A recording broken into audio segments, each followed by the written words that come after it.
Welcome to POSTCAST. David Locke along with Ron Boone after the Utah Jazz avenged the loss to the Minnesota Timberwolves.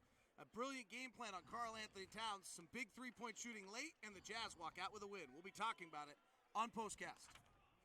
POSTCAST is brought to you by the store at 6200 South and 20th East, as well as the new location down by the Gateway, and the new store at 900 South 100 West. And the best way to celebrate a win is the mudslide cookie. Oh, wait, that's also how we deal with losses. Maybe it's just every day is a good day for a mudslide cookie. All right, as I always say before I start dominating conversation and sending it in wrong directions, tell me what jumps out to you tonight. What jumped out, David, obviously was the game plan. I mean, you like to see something like that work. You know, we watch shoot-arounds, we see what they want to do, and then when it works, you really understand, you know, the concept on why Quinn put something like that together. And so, but collectively, everyone has to be on the same page. I mean, one guy can't be doing his job and then someone else messes it up on the weak side. So I thought the game plan was absolutely spotless. All right, let's dig into the game plan. The game plan really bothered Karl Anthony Towns tonight. Towns ended up finishing tonight 5 of 10, 14 points, but a lot of those came late, and some of them came as just desperation shots. He took 5 shots in the fourth quarter, all of them three-point shots. The Jazz kept him off the rim and forced him to be completely outside tonight. It really just took him out of this ball game. He ended up with 12 rebounds in 33 minutes for the most part, but his offense just he just couldn't get anything. He couldn't get the spacing in order to do anything. Even when he put the ball on the floor, the Jazz he saw bodies, and which was very important. And then the fact that the Jazz stayed attached to him at the 3-point line really made a big difference in him getting some spacing to knock down those threes. What did they do to Jeff Teague? Because the other part of the story is he was 1 of 9 until late in the ballgame. Well, I really think that, or you know, 1 of 8, so once they defended Towns the way they did, that took away some of the spacing as well there by Teague, and keeping him going to his left once he started that direction, and he saw bodies there as well. Great job of rotating on the weak side when Teague was able to break him down so he couldn't make that cross-corner pass for a corner three. The overall concept tonight was just marvelous. And Ryan Sanders before the ball game, you know, you get to the point he just didn't know when you play two teams back to back like they're doing right now, is that, you know, what kind of adjustments was Quinn going to make? And obviously he wasn't ready for it, and the Jazz ended up having 4 good quarters, I thought, in order to win the ball game. Well, the Jazz did have a fabulous defensive game plan on their way to the 103-95 win. The interesting part about this is what a flip of a game. It was the exact opposite game or mirror image of the game we had the other night. We were up about 6 with 9 minutes left, kind of fell apart. They went on a 20-4 run and ran away with it, won by 10. They were up by 6 with 9 minutes left tonight. They kind of fell apart. We went on a 12-0 run, ended up winning it by 8. I mean, it was really interesting that two teams play each other, and like the exact flip of the game happened.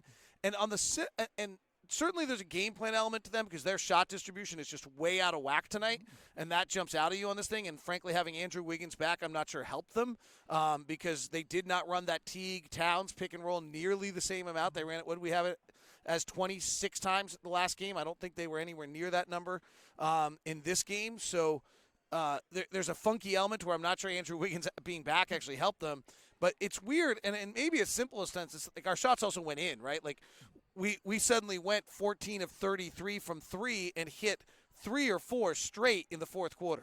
You know, I totally agree with everything you just said, but you're looking at it, I'm looking at it this way, that the Jazz forced other players to beat them.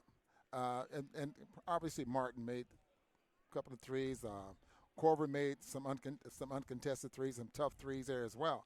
But for the most part, it wasn't Wiggins and it wasn't Karl Anthony Towns that had the big night, their star players, to get that done. And when you're behind, David, now you start chasing. You start chasing buckets. You start chasing from behind, trying to win basketball games. And the Jazz continued to take the stars out of the ball game.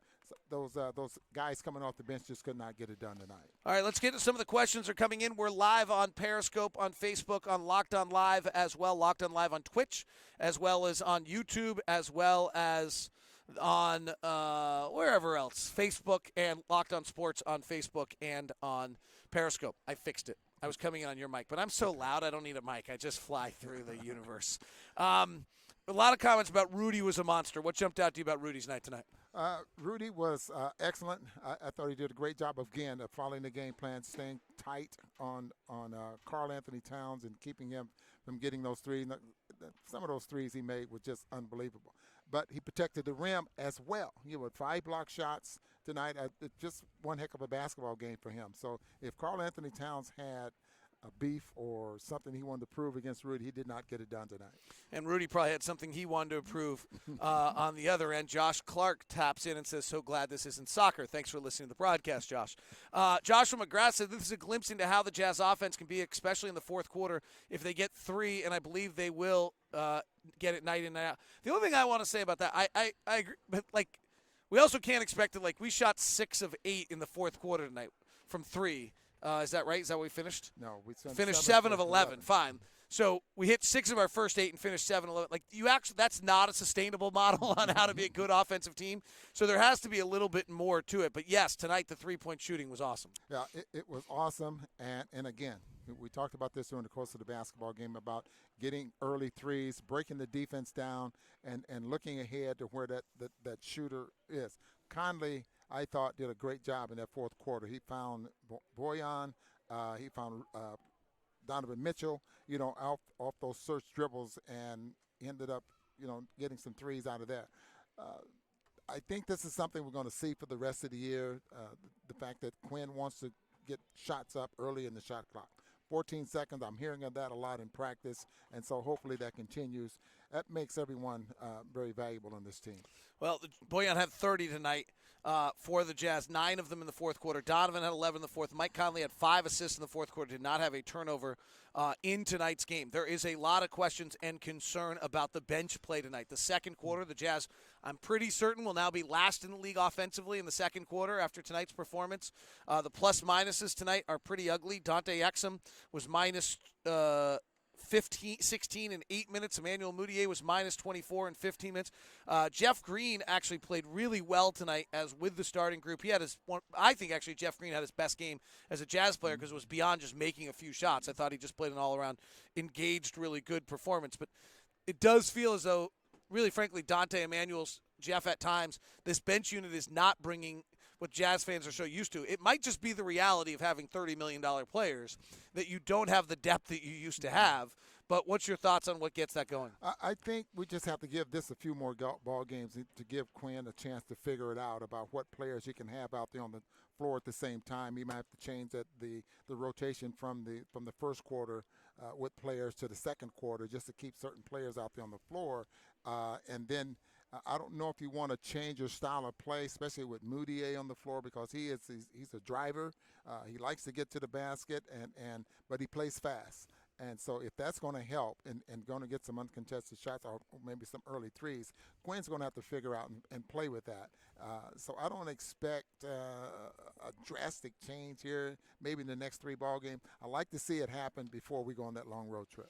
Interesting comments coming in. One from Dorian Prince says, Donovan learned too much at Camp USA from Pop using the mid-range. It's an interesting concept because Pop seems to have ignored the fact that the league has moved another direction. And then this whole year felt like the offense has never really got going. Are we expecting too much from our offense, or do we need more time, says Andy, one of our most loyal listeners.